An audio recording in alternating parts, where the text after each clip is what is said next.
what it is. The Prime Minister is a barefaced liar, and if he had any decency left... No, order, sit and leave. But I will not withdraw. That man couldn't lie straight in bed. Order. At the heart of this, there is also a judgment I made that was wrong.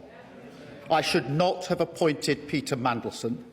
I take responsibility for that decision, and I apologise again to the victims of the paedophile Jeffrey Epstein, who were clearly failed by my decision. Mr Speaker, in December 2024, I was in the process of appointing a new ambassador for Washington.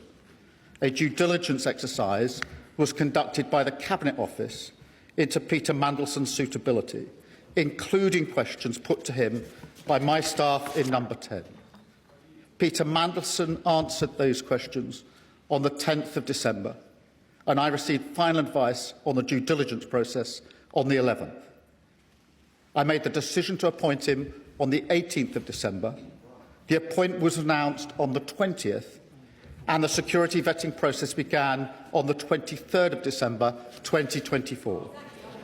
Mr Speaker, I want to make clear to the House that for a direct ministerial appointment, it was usual for security vetting to happen after the appointment, but before starting in post.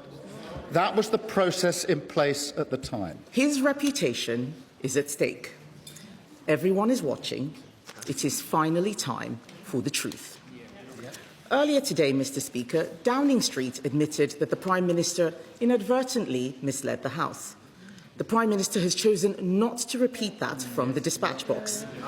I will remind him that under the Ministerial Code, he has a duty to correct the record at the earliest opportunity. The Prime Minister says he only found out on Tuesday that Peter Mandelson failed the security vetting. The earliest opportunity to correct the record was Prime Minister's questions on Wednesday, almost a week ago. This is a breach of the Ministerial Code. So does the Prime Minister agree with me? He's been lying. Prime Minister, sorry, we don't use those words, and I'm sure the members withdrawn it. Mr Speaker, I have the greatest respect for you and your office, but I will not withdraw. That man couldn't lie straight in bed. Order. Mr Anderson, you'll have to leave. Mr Speaker, we all know that the Prime Minister appointed Mandelson because he owes his job to him. He appointed him, he defended him, and now he claims to know nothing. He is gaslighting the nation. So let's call this out for what it is. The Prime Minister is a barefaced liar, and if he had any decency left... No, order, sit and leave. Leave now. I'll name you otherwise. I'd go now if I were you. Leave. I'm not. Leave. I've now named. I've given the option to leave. I'd leave if I were you very quickly. Move before I read it and give me one option. Right, give me that. You have no duties. It's my duty to carry out and control this House. One chance. Do you want to leave now or not? Right. I name Zara Sultana. Minister, I beg to move that the name, the said member, be suspended from the House. Peter Mandelson has a history. Peter Mandelson has a history.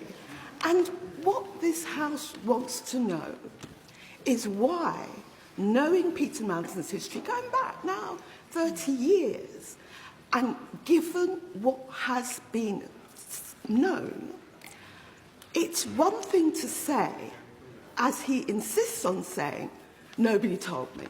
Nobody told me anything. Nobody told me. The question is, why didn't the Prime Minister ask?